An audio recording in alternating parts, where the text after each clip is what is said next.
Okay, anyway, let's get into the open panel portion. So have at it, ladies and gentlemen. Yeah, so I just want to say that I don't think that rights are rights if they just my point isn't that we should only have rights when they have no harm. Most of the rights that we have some harm associated with it, but that freedom and our country is founded on freedom and it instead of religious dogma is what outweighs that. So for instance, freedom of speech. Who cares what the country's founded on? No. What I'm saying is freedom of speech an argument. still matters, Just even though people can say mean things, right? I want to know. You like your freedom to gun. Well, you said I could have a while to respond. You just went on this Oh wild. yeah, that's fair. Go ahead. That's fair. 10 seconds. And then you also say, like, so for instance, I assume you really like your right to own guns. Well, guns also harm people. Now, I believe in your right to the Second Amendment. And I believe that you having that right outweighs that your whatever harm that guns bring about, at least when it comes to generally the ownership of guns. I think Andrew's main thing is that he believes that because he believes in an objective morality, which even that, the only reason you believe that your God is better than other gods is only because of your subjective beliefs. At the end of the day, your morality is pretty much just as subjective as mine. The only reason someone would choose one religious morality over another is they feel that it has a better moral framework for objective truth. If you think Christianity has a better moral framework than Islam, you need a moral basis on which to judge that. And it can't be the religion itself. Wait, let's let her. I just want to correct this so that she understands. I've granted this worldview is true. I'm assuming that I came to the Christian ethics that I have under a secularist purview, meaning that I'm not saying that it's based on a God or anything else. I'm agreeing with you. I came to it completely subjectively. Why am I wrong and you're right? So, but the framework you want to hold up is Christian. You want it to be you want our country to be a theocracy. Right. So that's why I need to explain this to you, right? Assume that I came to the same exact worldview that I hold right now, just absent God through secularism. So I reject your notion of rights and I reject your notion of entitlements. I reject your notion of everything. Okay. But I'm not basing anything on God. I'm basing it purely off of a subjective standard for the purpose of this thought experiment, meaning I came to all of these views through a secular ethos. Why am I wrong and you're right? I would say you're wrong and I'm right, because at least in this country, your worldview wants to alter our history, our values, our national identity. I just gave you some reasons that secular countries tend to fare off worse than countries that are run by a religious doctrine as the law of the land. And I think America, one of the reasons. I think you're trying to say better, right? Not worse. Yeah. Sorry if I misspoke, but I would say that, like, if you don't like America, if you don't like the freedoms that we have here, that's okay. I do. Then get out. If you don't like it, I mean, honestly, yeah, I'm really proud to live here. So if you're basically saying that America's freedoms that they grant us are bad, and I'm saying when I look at the world and I look at what freedoms other people don't have, like the countries my parents came from, while we have those rights here, I look at this as a good. And I'm happy to live here. Yeah, if you prefer to live there, I think that's true. So hang on, let's back up, because you're not actually responding to this. I'm gonna tell it to you again. I'm assuming for a second in this hypothetical that I have come to the worldview that I hold absent a God, meaning it's just purely secular in nature. Okay. And I hold all the same values I do, but I don't base any of them on some murderousness sky daddy, as you would put it, right? Why would those values be wrong and your values would be right if we're both subjectivists? I mean, I'm not saying that your views are objectively wrong and mine are objectively right. Then if my views are not objectively wrong, then me advocating for Christian nationalism and completely repealing everything in the United States to make it format around Christian values under a secular purview would be fine. So yeah, if you want to sit here on the internet and argue with a porn star about a revolution that you want to have on the internet, go for it. Good luck, right? So our Constitution has lasted this long for a reason. So I just gave you. I'm saying that you don't have an objective morality and I don't have an objective morality. You're right. So we're on the same footing. So if it's true that we're just both coming at this from two different subjective worldviews, and you claim that mine is just as valid as yours, what is your argument for why it is that I should not impose my version of this on society and should instead yield to yours? I'm not saying you shouldn't. You can advocate for it. That's what freedom of speech is. You can sit on the internet, you can have your channel, you can advocate for it. But our Constitution and our branches of government are this way, and they've been this way for a while. Now, there's little differences. Supreme Court may interpret the First Amendment in different ways, but if you want to get rid of the First Amendment, if you want to get rid of our entire country, America as it is, you have the right to try to sit there and convince people to do that. Go for and it. you I don't have a problem with that. I just think it would be a bad idea. And the So reason you I say think I it would don't be a have bad a idea, problem with that. You're saying it's not immoral to do, so you have no objection to people doing it. I have no objection to people trying to, I think just like our founding fathers decided to make this country based off reason, debate, winning in the marketplace of ideas. I do think that's the way to do that. So if you want to have a revolution with guns and overthrow people, I don't think that's good, but I can't sit here and stop you from trying to do it unless you're doing something, illegal, and then, the powers that be. Yeah. So then you have no moral objection to it. There's nothing wrong with doing that. What? And if Okay, we do you did have a- end up, okay, well, hang then let on, me hang on, reverse stop. them. Let me finish. So since you have no moral objection to this, since you have no argument against this, since you don't think that it's wrong for Christian nationalists to advocate for this, since you don't think it's wrong for us to go ahead and reform the entire nation under whatever purview that we want, what in the world is your argument to keep the status quo then? Because I just told you, when you look at secular countries in the world today, one, I love America. I think our freedoms are great. And that's based on my subjective worldview, but so is yours. You just admit it. So if yours is subjective and mine is subjective, but mine is also the status quo, and it seems to have better outcomes on every measure you can. When we look at other countries who are not secular, on infant mortality, life expectancy, educational achievement, economic prosperity, freedom, when we're looking at murder rates, crime rates, the American model has worked.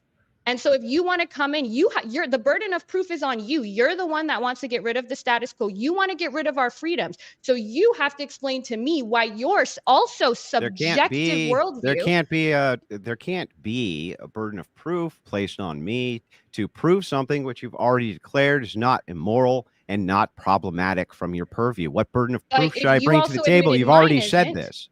You've already said this, but if we're going to go, so I'm going to kind of go ahead into your worldview a little bit more just to humor you, because you're saying, okay, I guess the one objection that I could find is that you think that the outcomes are worse. This is kind of what you're saying. Yes. And okay, also I believe your subjective moral framework, obviously it doesn't align with my also subjective moral framework. So ours are both subjective. If you want to start claiming yours is objective, we can get into that. Okay, so let's go. We can go off of the consequences. But you're the one that wants to eliminate our entire history, our national identity, get rid of America as it is. So I would love to hear your argument as to why. I would love to hear because you have no objection. Argument as to why is just you have no that objection. I don't have an objective moral framework. You have no objection. You said I have no objection to this. So there is no argument to it. I have an objection. I don't think that I have an objective moral objection. That's what I'm saying. I think what she's saying. Wait, just let me really quickly clarify. I think what she's saying, she has an objection from an outcomes-based perspective. From a right. So I'll grant that too. I'll grant the outcomes just to. And I would also add, Alex, I just want to let you know that an objection based on my subjective moral framework. I'd also have an objection there. Yeah, I get it. It's your preferences, this type of thing. I just want to let you know that the debate was already over before we began, because you have no moral reason, to claim. You have no moral. Neither absolutely do you. Not one. Yeah, but that's my point. That's my point. My point is to say, if so I have, so I just want to know how you win. Stop. I'm going to explain. Tell me how you win. I'm going to explain. Neither of us have an objective you have to stop talking for long enough for me to explain it. Debate. You got to answer the question. How come you win if we're on the same footing? I'm going to tell you why. Because if we stalemate the board and you say your worldview is just as valid as my worldview is, and that means that you can't have any objection to my advocation for any of the things that I advocate for. Period. Even if what I'm advocating for is a theocracy. That's why. Now, that aside, I'm still willing to grant the worldview for the sake of argument, for the consequences. Let's start with this. Who is Leonid Radvinsky? Do you know who that is? I don't know who that is, but I want to go back because I'm not done with the other part of the I want to let you know that No, you want to We're move not back to done this with and the do a other part circle of the again? conversation. Okay, we No, can. we're not done. You can't just move on when I haven't had a chance to respond to you. If you would like to move on, I'll just go back to this and you can, it's just going to make the debate longer than it has to be. Go ahead. You are literally what is a walking incorrect LSAT question, except it's too incorrect and too easy. It would be a layup LSAT question that nobody going to a first year law school would even get wrong, which is like, oh, you don't have, and you can't prove your subjective moral framework is right. Therefore, I automatically win. And the question would be, what's wrong with Andrew's argument? It's wrong because just because I can't prove my moral framework, but you also can't prove yours, doesn't mean yours is right. At best, it means it's a draw. So tell me how you win under that metric. I'm going to tell you why. Because if I come to the exact same ethical system and foundations that I have right now, right this second, those ethical frame systems say to eradicate and eliminate all of your ethical framework. It says to me to do everything that I can possibly do to destroy the degeneracy that you propose for society by any means necessary, essentially. And because you have no objection to doing that, you can't actually object to me doing that. No, because I don't have a philosophical objection that's grounded in objective morality. That doesn't mean that I don't have any objection at all. And you still didn't answer the question. If yours is subjective and mine is subjective, how did you win the debate about Christian nationalism being better than secularism? How did you meet that? Well, so what we're looking at here, we're trying to look at the framework and say, if we're going to look for society, okay, and what are going to be the goals and kind of the outcomes for society that we want, we have to kind of start with what our foundation is going to be. So as we started, you said that the foundation that I have is just as valid as the foundation that you have.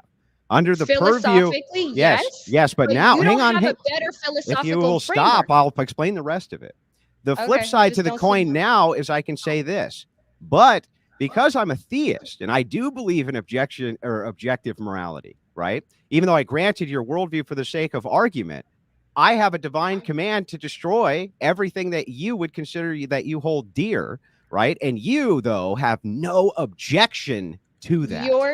I would argue yours is also subjective. You picked that moral framework because you felt that it was better. That's also just your subjective opinion, right? And then if you want to get into, we can get super philosophical into Hume's. Can you get an ought from an is? Why should it, we could go into a whole God debate if you like. But my point is, just because you get yours from a monster in the sky and you chose subjectively based on your feelings, just like I base my moral preferences on your feelings, it was your feeling that chose your sect of Christianity when your interpretation of divine command, which by the way does not even match most of the other people in your religion. I got a bunch of messages from Christians late after our last discussion about you saying you would institute breeding facilities based on divine command to force people to have children. They were like, I don't know what kind of Christianity that is. That's not my divine command. So divine command is highly subjective. You mean within the purview of a hypothetical? Because it depends on every single person's interpretation of the divine command. And it's just ultimately based on your feelings as well. And you can't even prove it. We can grant all of this. Listen, we can still grant all of this and still move into the worldview and even under your secular worldview of just outcomes based, right? You just are looking at outcomes.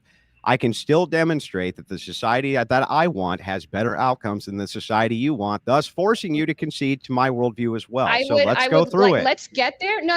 Let's get there. But I'm not letting you go on this point because you said the debate is over just because I have a subjective worldview. Well, and you don't know it yet, but you're going to find out. Yours is subjective too. So tell me how that makes you win the debate, because that was your claim. And I'm going to push you on this claim until you give me an answer about I've already given it to you 15 times because once we have had you concede that every form of morality is essentially the same and as valid as any other form of morality, and you have no objection to any of it, then if I come in and say, well, I feel like I have a divine command to destroy everything that you hold dear, you have no moral objection to that and have to consider it. Stop. I just listened to all your spiel. Stop. It's my turn. Stop talking. You're not answering my turn. Question. I'm answering it. I literally could not be answering it more concisely than this. So now I can say to you, and am saying to you, that under what I consider divine command, if I come in and say, under divine command, I have to destroy everything that you hold dear, you actually have no moral objection to me doing that. Do you understand? And your moral objection is based on nothing, your subjective preferences as well. So that would mean it's a draw. So if you believe in divine command, keep saying mine is says subjective. there's no evidence for your divine command, and your divine command is also highly subjective. And then you go, well, since you can't prove yours because you don't get your advice from the same sky friend I get it from, now you lose. You still have the burden of proof to show why your moral framework is right. Right. So then because that would the mean, only way you can beat me is if so your then moral that would framework mean is what? right. So I'd like What's that the proof. logical entailment? The logical entailment would then be, if that's the case, then all we're really talking about again is force, right? And all the force is on my side. So cool. Then I will. Well, this is interesting. Let's move into this, right? So well, if I would just like that's to say a determination, you can say whatever you want, doesn't matter. You're just kind of talking, you're not saying anything. No, because you made a claim and I'm pushing you on the logic of the claim and the burden of proof, right? Because just because I can't prove my moral framework, which I concede, the only difference between you and me is I'm conceding that mine's subjective and you're not. Yeah, but I already granted that for the sake of, I literally granted it for the sake of argument. I granted it for the sake of argument. You granted it for the sake of argument. Then you said that actually you win, and you win on a basis where you didn't grant it for the sake of argument. Right, because what you're saying is this, is that, well, because if I flip the coin and say, okay, then all I have to do is demonstrate from there that I believe in divine command and objective morality. Now I have a claim of which I can destroy your claim with, because yours is just everything. Stop talking, Jasmine. Stop talking. Let me finish.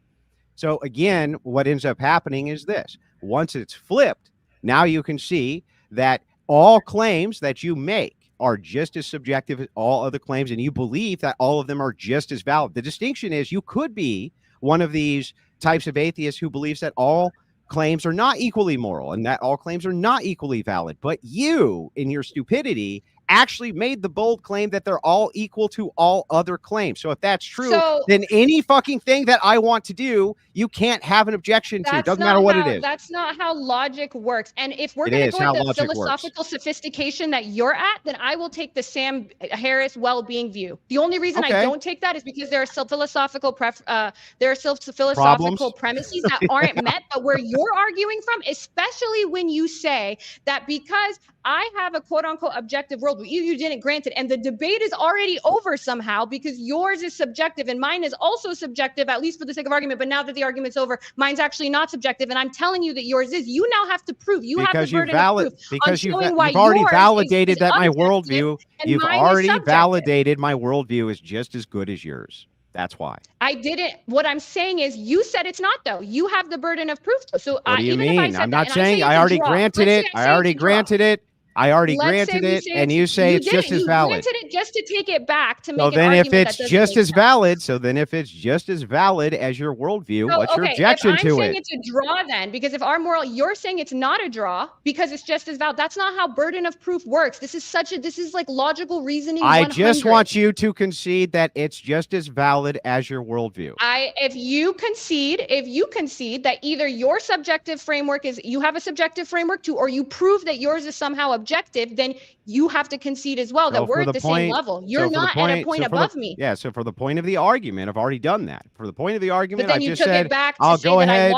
I'll go ahead and grant it, right, for the sake of the argument. But now I just need you to. Now I just need you to say that both of our worldviews are equal to each other. In your mind, I don't believe in an objective moral framework. I believe yours is subjective and mine is subjective, and you wanted to grant that, but then say you won by not granting it. And if you're going to do that, then you have to prove why yours is objective. If we're starting, I didn't say anything about objective morality. One more time, at the basis of philosophical why are you not understanding this? Framework. Stop. Why are you not understanding this? I've already granted it. I came to the ethical purview that I have all by myself, okay? Has nothing to do with. Stop, Jasmine. Let me finish, Jasmine. Stop talking. Okay. So if I came to this all by my lonesome, absent a murderousness God, okay, and you claim that these are equally valid, I just need the concession that you believe that the Christian nationalist worldview is just as valid as your worldview. That's it. That's all I'm asking. If you concede that you did not already win the debate, then because how would you win the debate? Whatever concession yet you want, I'll go ahead and make that. But you will concede that mine is just as good as yours, right? Andrew, just for clarification, do you mean Well, let me actually clarify. Andrew, when you say that, do you mean just morally, or do you mean from a utilitarian Yeah. perspective too? What do you mean? From a moral standpoint, there's nothing immoral about what I'm trying to do. Okay, There's no okay. purpose. There's I think nothing objectively immoral, I would say, because it's really Well, hard to okay. ground So then your let's or move mine. into what the subjective immorality is. Okay, sure. So I think what would be we can move what on. would be Oh, sorry. subjectively immoral about what I'm proposing?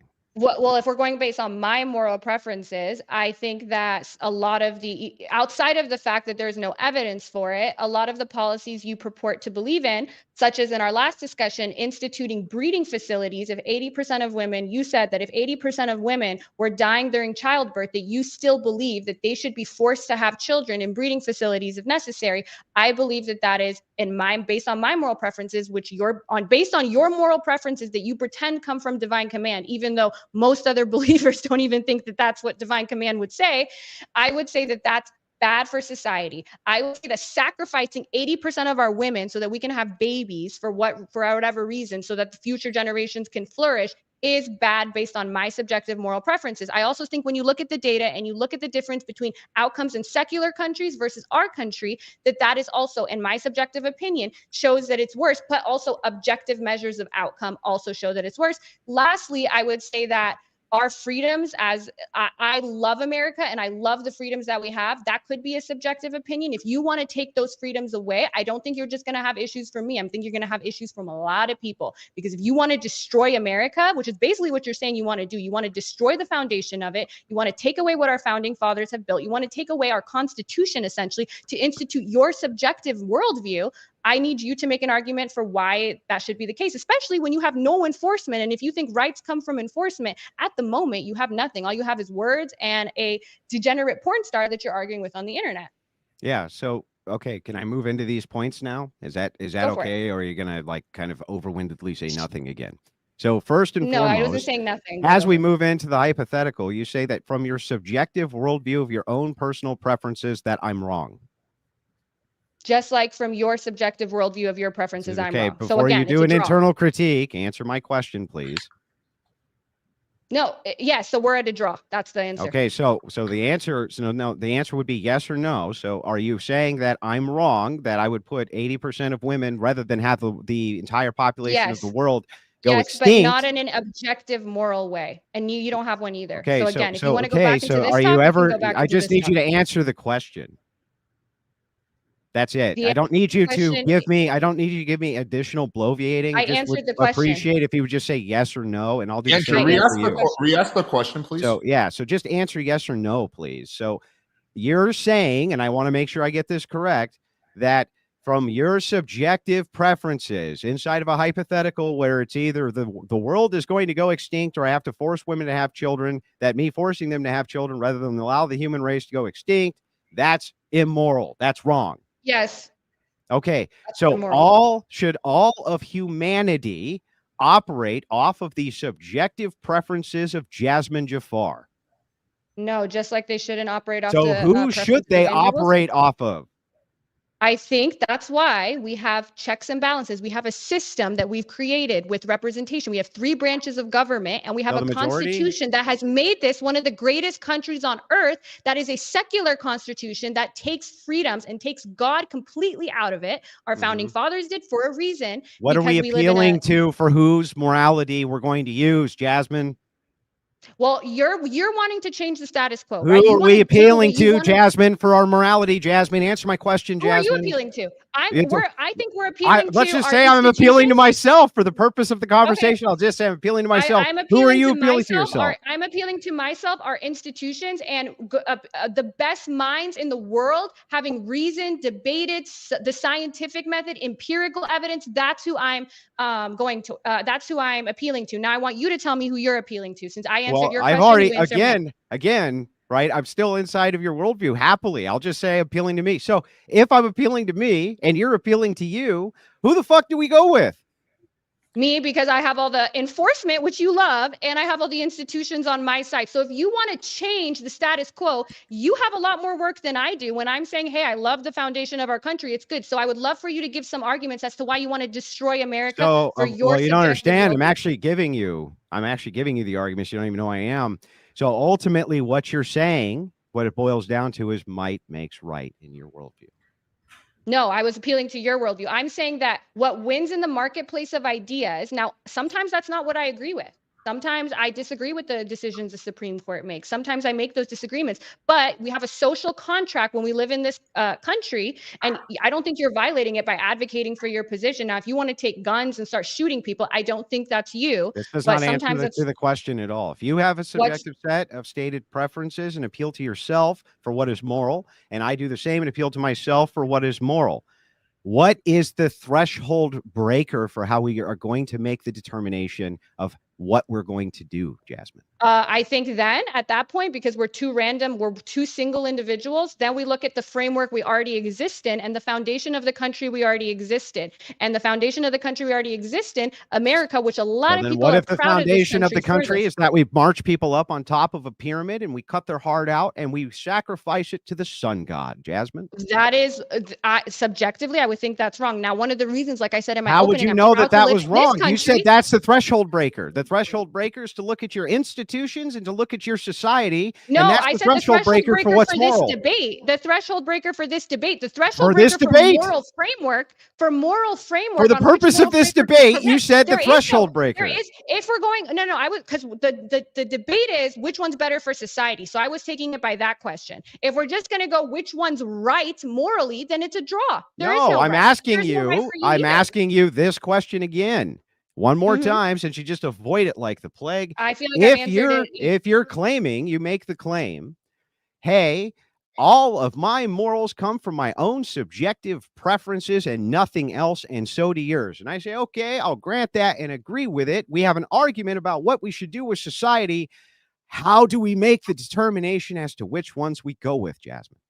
Okay, well then, like I said, then I think we should go to outcomes. And I just demonstrated, I have a huge paper here, I can send it to you, on all of the outcomes that are better in a secular nation over a nation that isn't secular. The second thing I say we would do is we would look at the people and what they want. In our country, in the United States of America, we value the Constitution. I just need to clarify a couple things. So if we're going to go with outcomes, right? Outcomes are what we're going to move to in order to That's not the only thing. I was what is the other trying to thing? give you others.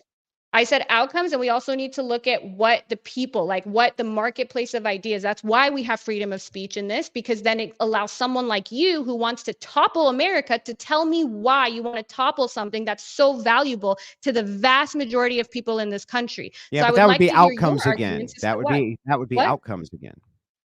If it's outcomes again, then it's outcomes again. But there's also, I So think, if it's a just lot of people. outcomes, No, so it's not outcomes just are what we're outcomes. looking It's at, not right? just outcomes. Then why because would you the value people- it?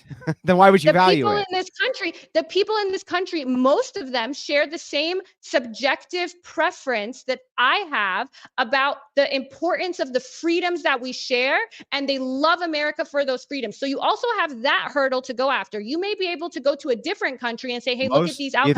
You think most of the people inside of the United States have a subjective morality?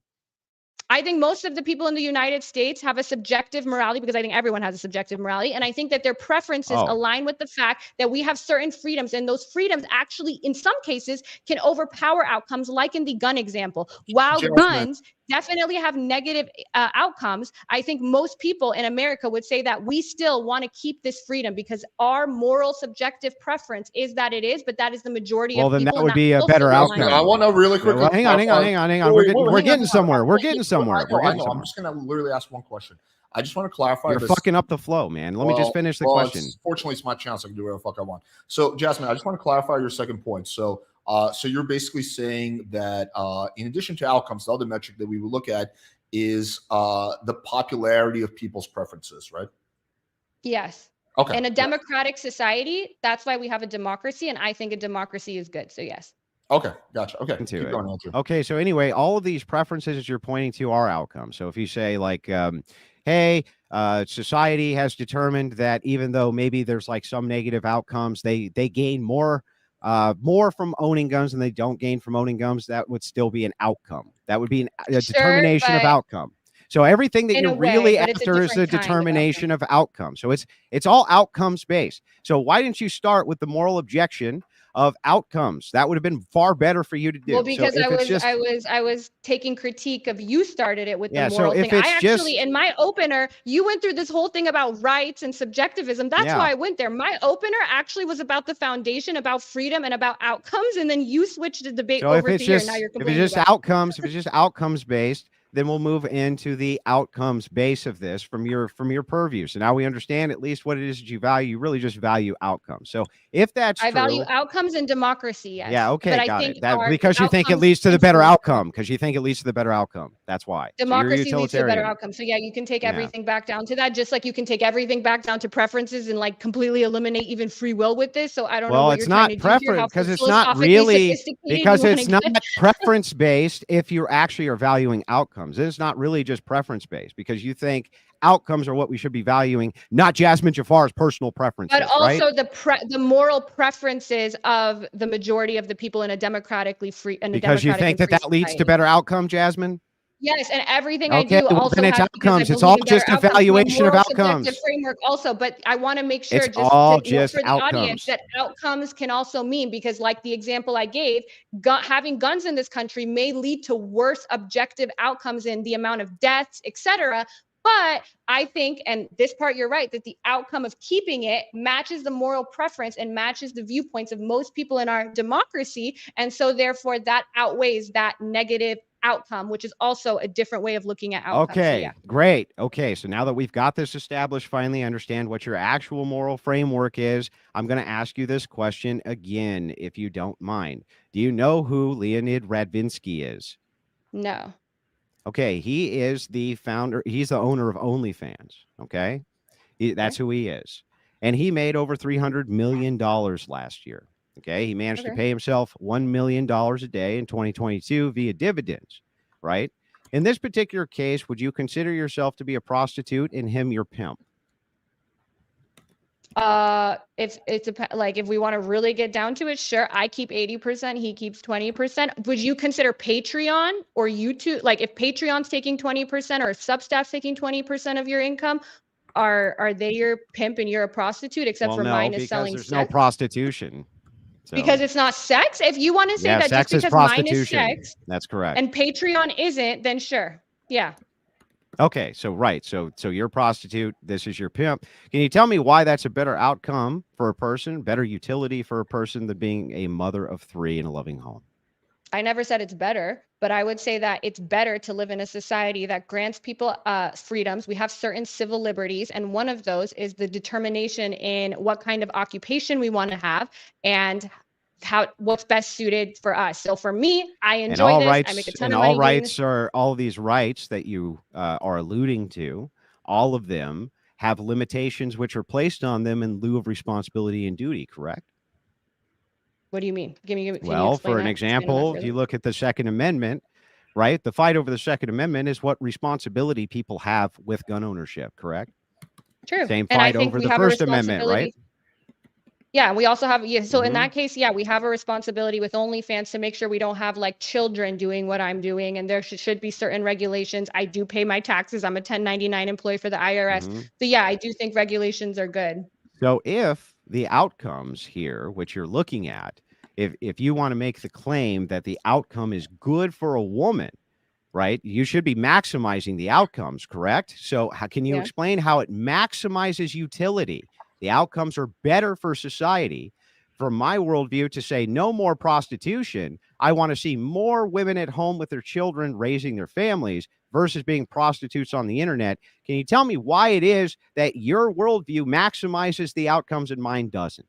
So I can tell you many reasons, one of which is, again, just making the civil liberties argument that a society is better overall when people are allowed the freedoms to live lives that are conducive to their own happiness. But also, if you look at even countries that criminalize this versus countries that don't, even when it comes to in-person prostitution, decrim versus criminalizing, the outcomes tend to be actually better, like in New Zealand for decriminalizing sex work. So we can even get into that if you like. Great. So in 2012, a study was published by Harvard Law Education, which investigated the effect of legalized prostitution on human trafficking inflows into high income countries, which we would consider this to be. The research, as it goes through, shows something remarkable. such as the criminalization of prostitution in Sweden, resulted in the shrinking of the prostitution market and the decline of human trafficking inflows. Cross-country comparisons of Sweden with Denmark, where prostitution is decriminalized, and Germany, expanded legalization of prostitution, and are consistent with the quantitative analysis showing that trafficking inflows decreased with criminalization and increased with legalization. That's a terrible fucking outcome. No, isn't it, Jasmine? First That's of all, a terrible first outcome. Of all, I have studies where I can pull up two that counter that, especially when we look at decrim versus the Nordic model. This is like my Then area. show 'em like to I know me. this. Then show 'em Okay, to for me. sure. And then also, in the meantime, there's Sesta Fosta. So Sesta Fosta was passed in 2017 or 18 by Trump in order to curb trafficking, human trafficking, taking down back pages by making, basically cutting down the protections afforded by Section 230 of the Communications Act, which would make platforms liable for facilitating prostitution, which took down things like Backpage, which made our job, online sex workers, a lot harder. And look up the effects of that. All it did was make human trafficking Well, I don't need worse. to look them up. You can just send it to me, but try to understand the entailment here is that at least you're going to have to concede that there's some human trafficking, which is an entailment of prostitution in general, but there is no entailment of human trafficking from being a stay-at-home mom who takes care of her children. Wait, why would that not be? about- Why would that not be the outcome that since I want to see that outcome in society and not prostitution, it seems like I have a much better moral leg to stand on than you do from your own worldview. No, because one, I'll pull up the stats now. We can go through them because I'm going to talk about Sesta Fosta and those effects, and we'll talk about the difference, the decrim, which is why all of the major human rights organizations, all of them, when they looked at all this data, they also are pro decrim. So even though you may find one study here or there, that doesn't negate all the other studies that there is. And two, I would say that even like consensual sex work is different than human trafficking. Me being they did a quantitative analysis. Okay. They took a ton of different studies in order to make these types of comparisons. That's one. But two, the entailment here is that even if there was less human trafficking by the legalization of the prostitution than the decriminalization of the prostitution. If I want zero prostitution and there's no entailment of any trafficking by me doing that, how's that not a better outcome for society, Jasmine? Wait, can you repeat your question? Yes. If there's an entailment of human trafficking, regardless of the criminalization, decriminalized or criminalized, and I want to eliminate it altogether. So regardless of the criminalization or decriminalization, it's just gone, right? We eliminate prostitution altogether. The entailment there is, and we move towards the outcome of having women stay at home and raise their kids. Why isn't that better for society? Why? It's because you're taking away people's freedoms, the freedom of people like me the to do freedom to be a degenerate, and the freedom of you to be a degenerate. Yeah. And that's all you care about. All you care about is the freedom to be a degenerate. You don't want expanded freedoms and rights so that people can help anybody. I care about your freedom to own a gun. Is that no, you don't. You don't give a shit about that. You don't care about my freedom to own a gun. You care about one thing. One of my papers in law school about how I actually think that the Second Amendment is really important, and I would stand up for your right to have a gun. So how is every single freedom? And what about, I believe in free speech. Well, Jasmine, if you stand up for my right to have a gun, do you stand up for my right to have a gun with no background check? No. So then shut up. You don't care about my right to own a gun. All you care about, yes, I do. I still you care about, to own it. All you care about is the limitation. No. What you care about, even though I don't what believe you in direct care threats about of violence is the duties. What you care about is the duties which are entailed with the ownership of the gun, not the right to own it. The duty and the responsibility is what you care about. Right. Okay. So if that's true, but what we're quibbling about is not whether or not I have a right to own a gun, because you think I don't. You think I have a responsibility when I have a gun, and you'll give me one if I adhere to those responsibilities. That's what you're actually saying. I think you have a right to the freedom of speech, but that has limits. Just like you have the right to own a gun, but there are limits. So I like our free speech doctrine right now. Again, I know you didn't go to law school. What you're actually attacking. There are certain things that aren't covered by that right. The First Amendment does not cover direct incitements of violence. It doesn't cover even obscenity. That one I almost disagree with. So in my opening statement, I laid this out, Jasmine. In the opening statement, I laid this out. That's not really a right then. What it is an associative of duties and responsibilities that we're arguing about, which means that there is no real. Hang on, stop, Jasmine. There is no right. There is no right. If there was a right, if there was a right, how could you take it away from somebody when they go to prison? Can prisoners have a gun? Can prisoners have a gun? We need to go one at a time. Let's. Okay, so let me ask you: Can prisoners have a gun? I think it would depend, and it depends on the state. And no, prisoners. No. Why can't they have a gun? Because that's one of the regulations and the restrictions placed on the Second Amendment. Because there's no actual right if you can take it away. To have a gun.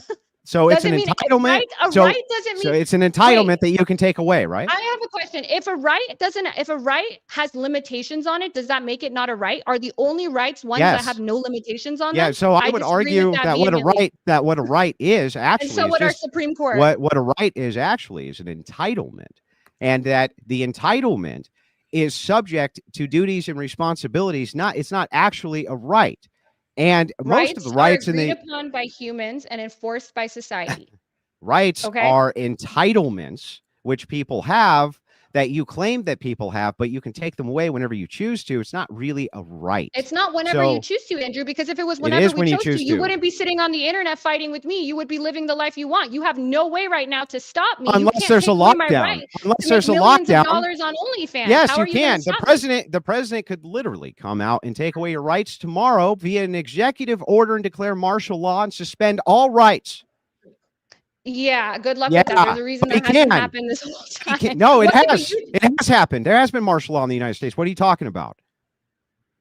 Okay, so you're saying that basically I don't have a right now, and you can be the person that can judge that, because you saying that if we go through this basically a revolution, because if that happened, especially in recent history over something like OnlyFans, I think you're very deluded on likelihoods of things happening. Did you have a right to do pornography before it became the law that you could do pornography?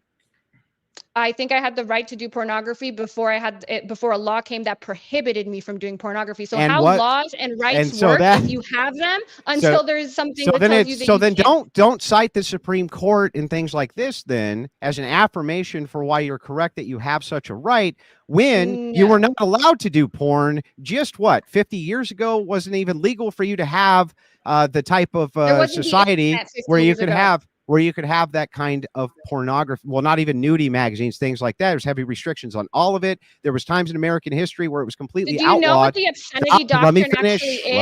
Let me finish.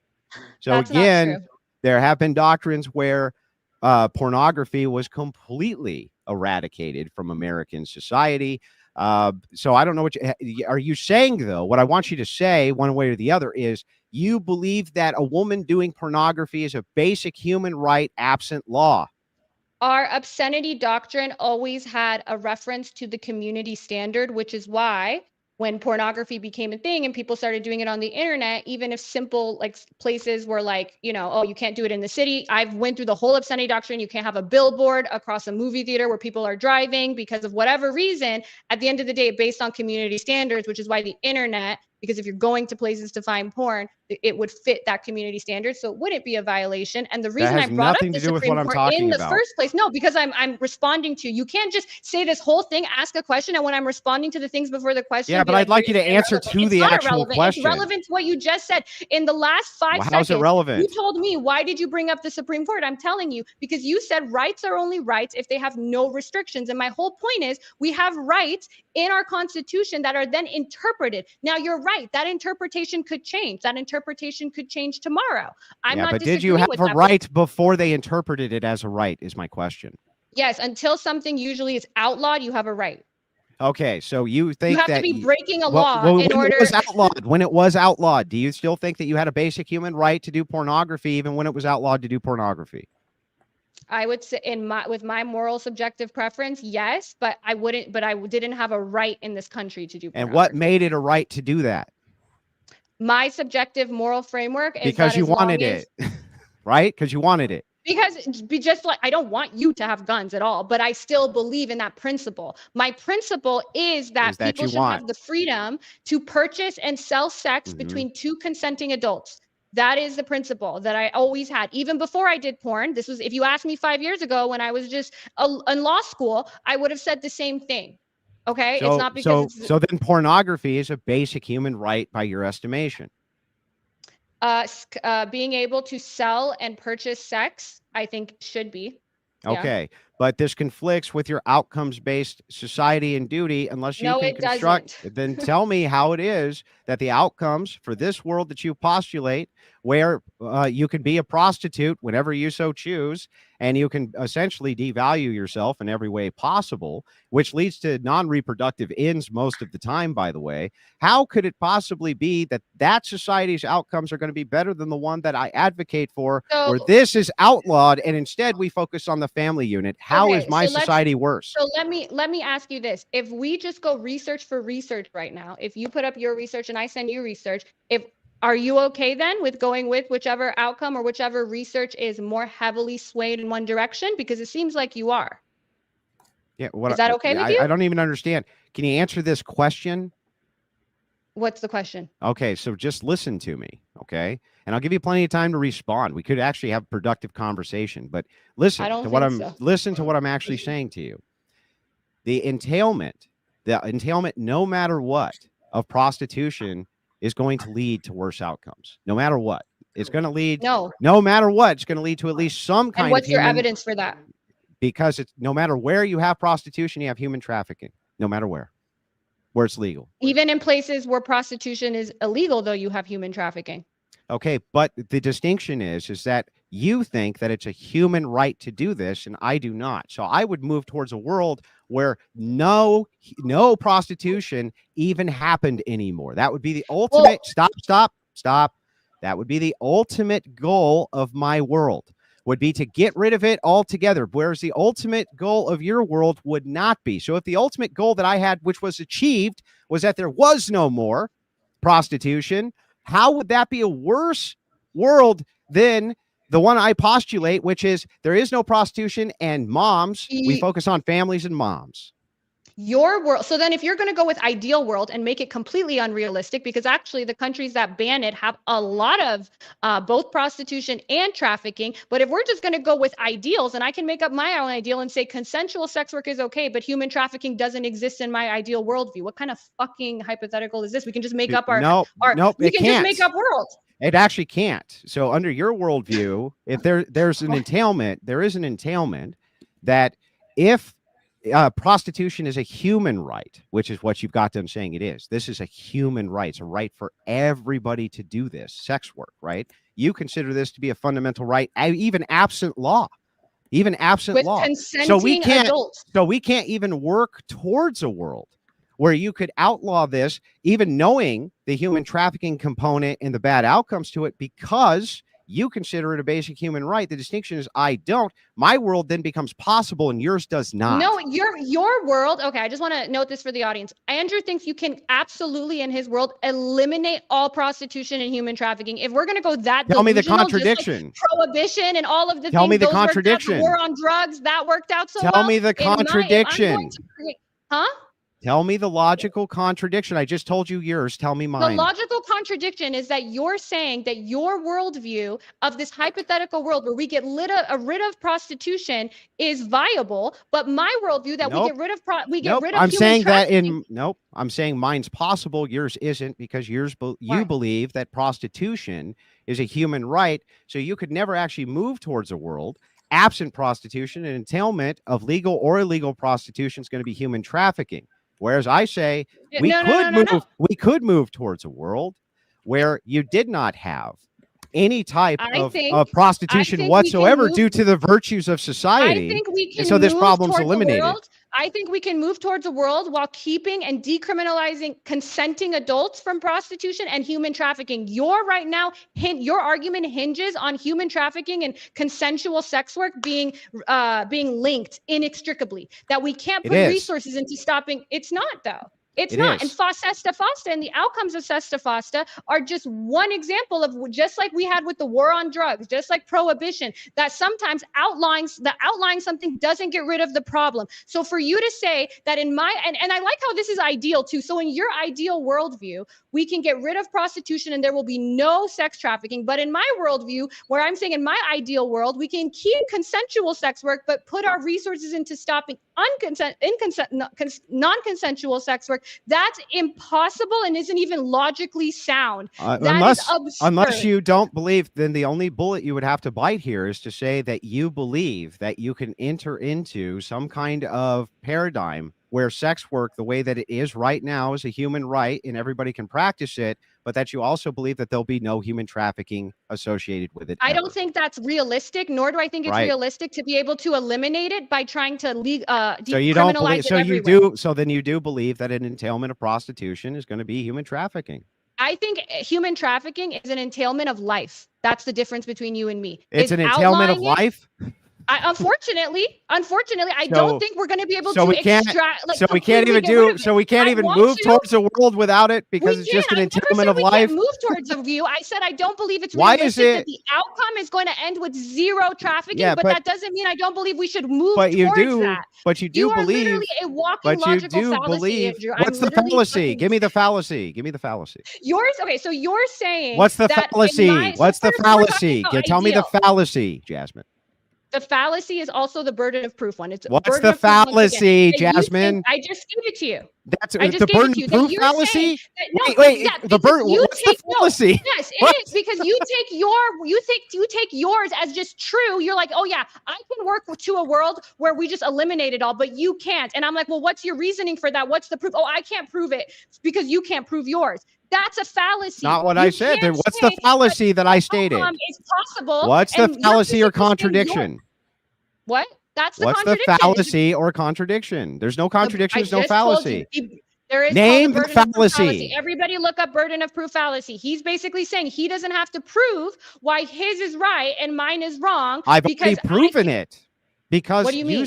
Because you've already claimed now multiple times that an entailment, even just an entailment of any type of prostitution, is going to lead to at least some kind of human trafficking. Whereas I believe all criminalization is also going to lead to a human trafficking. So the difference between you and me is only that you think that it can be completely eliminated. So then we must legalize it? That doesn't mean that you... So then we have to legalize it? No, we're not legalizing human trafficking. You need to stop conflating human trafficking with something I didn't say human trafficking. We're legalizing prostitution, right?